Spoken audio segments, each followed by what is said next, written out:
जय भीम साथियों। आज की इस महत्वपूर्ण प्रेस वार्ता में all India federation of SC/ST organisations के राष्ट्रीय प्रधान महासचिव के रूप में मैं आप सभी का स्वागत करता हूं। हमारे साथ हमारे महासंघ के राष्ट्रीय चेयरमैन इंजीनियर राजेंद्र प्रसाद जी, उनके साथ हमारे महासंघ के राष्ट्रीय कार्यकारी चेयरमैन श्री अशोक कुमार जी, उनके साथ में महासंघ के राष्ट्रीय महासचिव श्री ND राम साहब, उन्हीं के साथ में हमारे दूसरे राष्ट्रीय महासचिव श्री NR ठगेला साहब, नेत्राम ठगेला जी, मेरे साथ इधर अतिरिक्त प्रधान महासचिव श्री जय भगवान बौद्ध जी, हमारे महासंघ के लीगल सेक्रेटरी RR बाग जी। आज इस प्रेस वार्ता में हम महासंघ की ओर से आप सभी का स्वागत करते हैं। आज का विषय बाबा साहब अम्बेडकर द्वारा बनाए गए संविधान को अब 74 वर्ष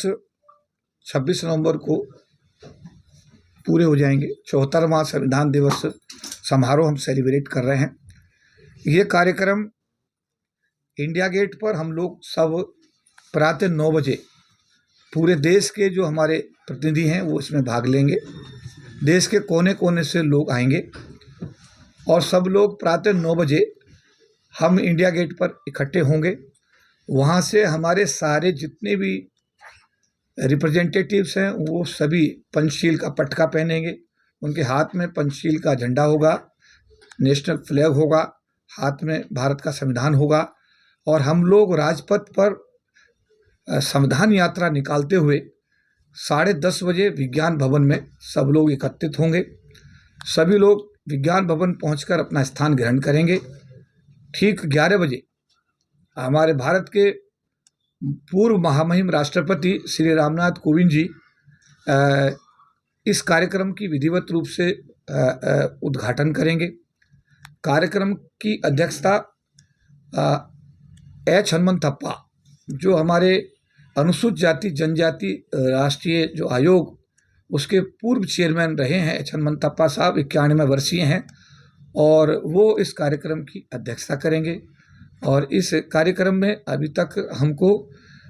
भारतीय राष्ट्रीय कांग्रेस, इंडियन नेशनल कांग्रेस के राष्ट्रीय अध्यक्ष मल्लिकार्जुन खड़गे जी, हमारे भारत के पूर्व मुख्य न्यायाधीश श्री KG बालाकृष्ण जी, आयोग के पूर्व चेयरमैन डॉक्टर PL पूनिया जी, आयोग के पूर्व चेयरमैन विजय सांपला जी, आयोग के वर्तमान कार्यकारी चेयरमैन अरुण हल्दर जी, इसी आयोग SC आयोग के माननीय सदस्य श्री सुभाष पारधी जी एवं डॉक्टर अंजू बाला जी, इन लोगों का अब तक इस कार्यक्रम में उन्होंने अपनी सहमति प्रदान कर दी है। अभी हाल ही में जस्टिस सुरेश कैत, जो अभी हाई कोर्ट के जस्टिस हैं, और बताया जा रहा है कि अभी शायद इसी महीने में कुछ चेंजेस होने जा रहे हैं और उसमें वो दिल्ली शायद ऐसा हो सकता है, इस बात की जानकारी बताई जा रही है कि उनको मुख्य न्यायाधीश भी शायद बनाने का प्रस्ताव है। तो जस्टिस सुरेश कैत भी इस कार्यक्रम में अपनी सहमति प्रदान कर चुके हैं। देश के कोने कोने से इसमें लोग आएंगे। हमारे राष्ट्रीय लोकदल पार्टी के राष्ट्रीय अध्यक्ष जयंत चौधरी जी की भी इसमें अब तक सहमति आ चुकी है। अभी हमने इसमें समाजवादी पार्टी के राष्ट्रीय अध्यक्ष अखिलेश यादव जी को, कांग्रेस के लीडर राहुल गांधी जी को, और जो झा साहब हमारे हैं जो इसमें राज्यसभा के सांसद हैं और विशेषज्ञ हैं, इन सब लोगों को इसमें हमने विधिवत रूप से आमंत्रित किया हुआ है। दिल्ली के मुख्यमंत्री अरविंद केजरीवाल जी को भी इसमें निमंत्रण दिया गया है। केंद्र सरकार के मंत्रियों में अर्जुन राम मेघवाल, भारत की महामहिम राष्ट्रपति द्रौपदी मुर्मू जी, भारत के प्रधानमंत्री श्री नरेंद्र मोदी जी, भारत के गृह मंत्री श्री अमित शाह जी, भारत की कैबिनेट के सभी कैबिनेट मंत्री, सभी राज्यों के राज्यपालों और मुख्यमंत्रियों को महासंघ ने सम्मान के साथ इस कार्यक्रम में आमंत्रित किया है। हमारी कोशिश है कि ये संविधान भारत के हर व्यक्ति के लिए है और हर पार्टी का जो राष्ट्रीय अध्यक्ष है वो भी अपनी पार्टी की तरफ से इस कार्यक्रम में आए विज्ञान भवन में, और इस संविधान के विषय में अपना पक्ष रखे, क्योंकि पिछले दिनों एक बड़ी आंधी है, एक बड़ा चर्चा का मुद्दा है। इवन प्रधानमंत्री जी के राष्ट्रीय सलाहकार तक ने संविधान बदलने की बात कही है, और सरकारी तौर पर प्रधानमंत्री के सलाहकार द्वारा संविधान के विषय में बदलने की बात कही जाना, ये निश्चित रूप से देशवासियों के मन में एक बहुत बड़ा एक बहुत ही बड़ा विवेक ओबराय जी देवराय जी उन्होंने जो ये बात कही है उससे एक संदेह पैदा करता है। तो हमारा ये 25 नवंबर का कार्यक्रम महासंघ की ओर से भारत के हर नागरिक के लिए समर्पित है। विशेष रूप से इस देश के गरीब तबके, अनुसूचित जाति, जनजाति, दूसरी पिछड़ी जाति, अल्पसंख्यक समाज और गरीब समाज के जो लोग जो संविधान से बड़ी उम्मीद करते हैं, और संविधान के बनने के बाद में इन सभी समाज के लोगों को भारत में सम्मान के साथ जीने का बाबा साहब अम्बेडकर के आशीर्वाद से एक मौका मिला है। तो हम अपनी तरफ से हमारी ये कोशिश है कि हर पार्टी का राष्ट्रीय अध्यक्ष, सरकार का जिम्मेदार जो भी मंत्री हैं वो आएँ, न्यायपालिका से भी, जैसे मैंने कहा कि कुछ लोगों को हमने बुलाया है, ये सभी लोग आएँ और पूरे दिन की डिबेट, 11 बजे की डिबेट होगी, शाम को करीब 6 बजे के आसपास इस डिबेट का एक हम लोग इसमें प्रस्ताव पास करेंगे, और प्रस्ताव पास करके एक मैसेज हम पूरे भारत में पैदा करने की कोशिश करेंगे कि परम पूज्य बाबा साहब डॉक्टर भीमराव अम्बेडकर जी का बनाया हुआ संविधान विश्व का सबसे उत्तम संविधान है, और इस संविधान के तहत भारत का प्रत्येक व्यक्ति न्याय के साथ, सम्मान के साथ, स्वाभिमान के साथ में भारत में रह रहा है। अगर कुछ खुराफाती तत्व या भारत विरोधी तत्व मैं कह सकता हूँ, इस ऐसे संविधान को जिसकी सराहना पूरे विश्व में हो रही है, अगर उसको बदलने की बात यहाँ पर किसी भी रूप में कही गई है तो वो मैं कहूँगा कि वो भारत के हक में नहीं है, और भारत के किसी भी नागरिक के हक में नहीं है, क्योंकि भारत का हर नागरिक चाहेगा कि बाबा साहब अम्बेडकर का बनाया हुआ ये जो संविधान है जिसकी पूरे विश्व में सराहना होती है, उसका लाभ उसको हमेशा मिले। तो हम इसी कोशिश में हैं कि हम 25 नवंबर को संविधान हाथ में लेकर के राजपथ पर चलेंगे, देश और दुनिया के लोगों को भारत के संविधान की जो महत्ता है और जो महानता है उसको बताने की हम लोग कोशिश करेंगे, और विज्ञान भवन में पहुंच कर के जो भी डिबेट होगी, जो भी हमारे स्पीकर्स होंगे, जो भी हमारे अतिथि होंगे, हमारा उनसे भी अनुरोध होगा कि वो अपना संबोधन भारत के संविधान की विशेषताओं और संविधान का जो स्वरूप है उस स्वरूप के विषय में हमारे जो भी वहाँ पर प्रतिनिधि आते हैं उन सबको बताएंगे। और हम लोग जब शाम को 6 बजे प्रस्ताव पास करेंगे तो वो प्रस्ताव भी भारत के संविधान के प्रारूप के तहत ही हम लोग निर्णय लेंगे, और उन सभी प्रस्तावों को पूरे देश में एक एक व्यक्ति तक पहुंचाने का काम करेंगे। धन्यवाद।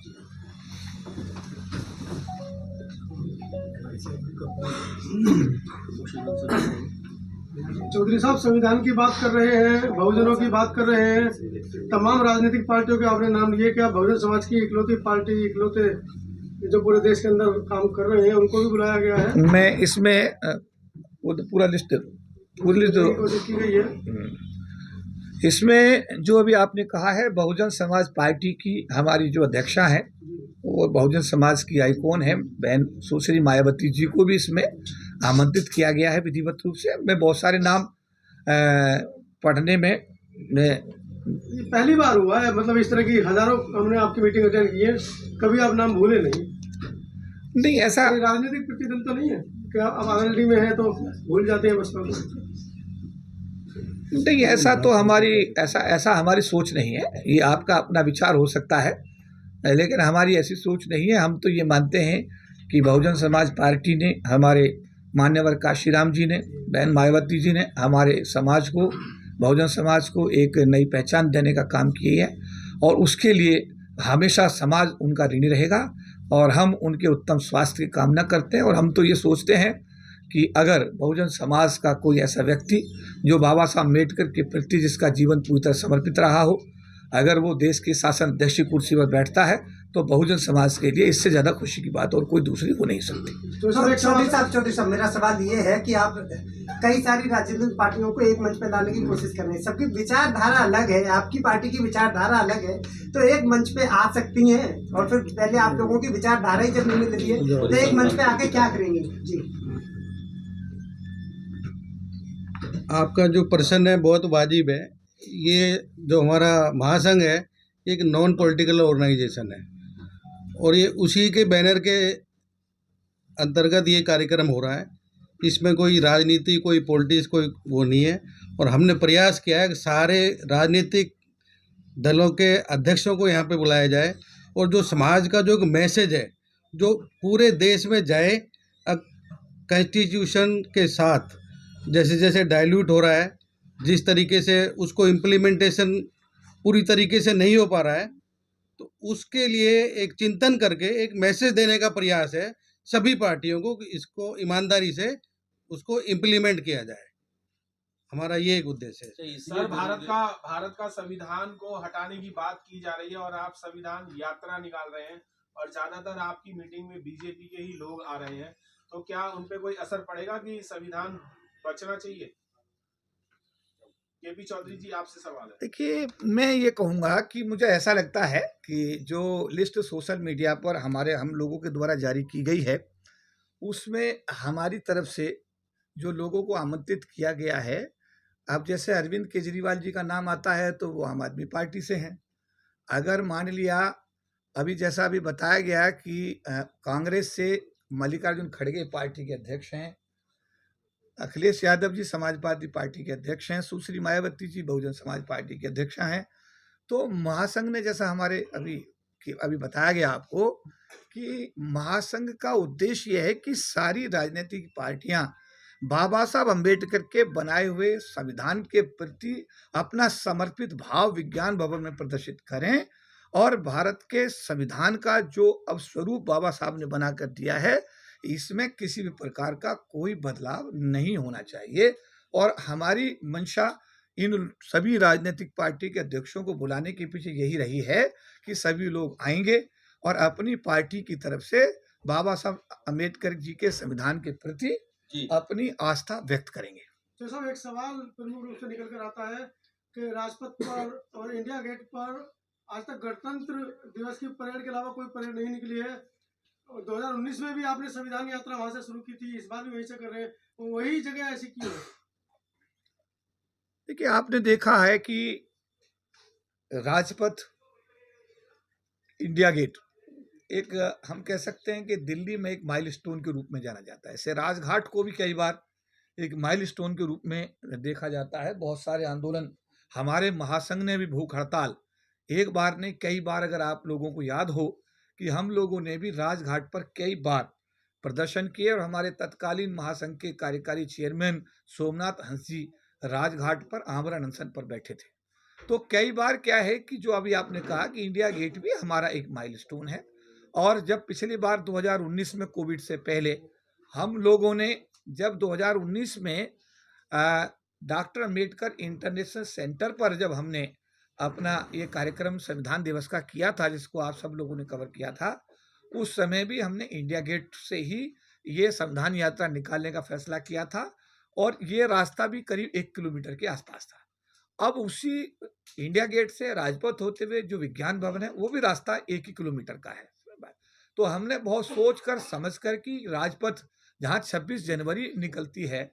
और एक ही प्रोसेसन इंडिया में निकलता है राजपथ पर, वह 26 जनवरी आज़ादी का है। अब वहाँ पर बाबा साहब अम्बेडकर के द्वारा बनाए गए संविधान की यात्रा निकलती है, तो इससे ज़्यादा हम लोगों के लिए खुशी की और गौरव की बात कोई और हो नहीं सकती। अशोक जी, मेरा सवाल आपसे ये है कि जब कोई इम्पोर्टेंट तारीख आती है, परिनिर्वाण दिवस या जन्म दिवस, झंडा डंडा लिया सारी पार्टियां और सारे संगठन, जय भीम और जय नमो बुद्धाय हो गया। इस तारीख के बाद क्या कितना काम और बाकी है और या क्या काम किया है अभी तक संगठन और पार्टियों ने, और आगे क्या करेंगी? एक तारीख आई और गई, बस यही। देखिए, पहले तो मैं आपका धन्यवाद करना चाहूँगा कि आपने एक बहुत अच्छा सवाल पहले भी किया था जिसका जवाब आदरणीय राजेंद्र प्रसाद जी ने दिया है। मैं आप सबको ये स्पष्ट कर देना चाहता हूँ कि all India federation of SC ST organisation ये किसी भी पॉलिटिकल पार्टी से एफिलेटेड नहीं है। ये जितने भी कर्मचारी अधिकारी संगठन हैं जो विभागों में या एनजीओ में या ग्रामीण इलाकों में चल रहे हैं, उनका ये मिला जुला संगठन है। इसके द्वारा ये संविधान 25 दिसंबर को संविधान सभा का आयोजन किया गया है, मतलब विज्ञान भवन में। दूसरा, मैं ये मानता हूँ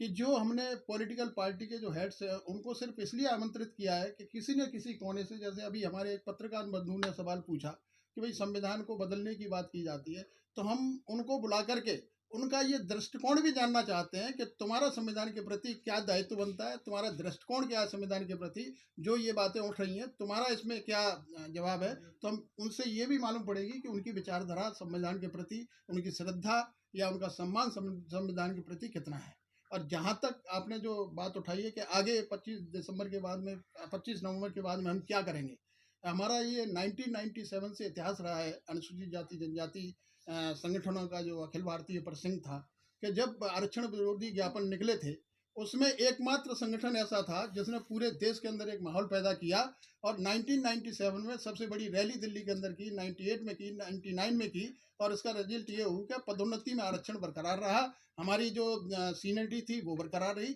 जितने भी आरक्षण विरोधी ज्ञापन थे वो वापस हुए। और इसी क्रम में ऑल इंडिया फेडरेशन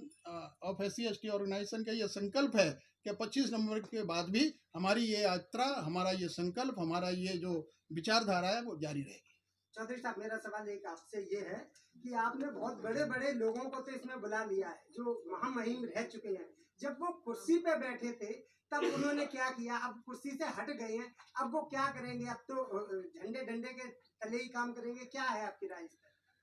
कि अभी जैसा माननीय अशोक जी ने, हमारे कार्यकारी अध्यक्ष महोदय ने बताया, तो ये मीडिया बंधु जो है वो एक तो इसको कवर कर लें, जो ये बारकोड दिखाया जा रहा है और इसको थंबनेल पे कोशिश करें लगाने की।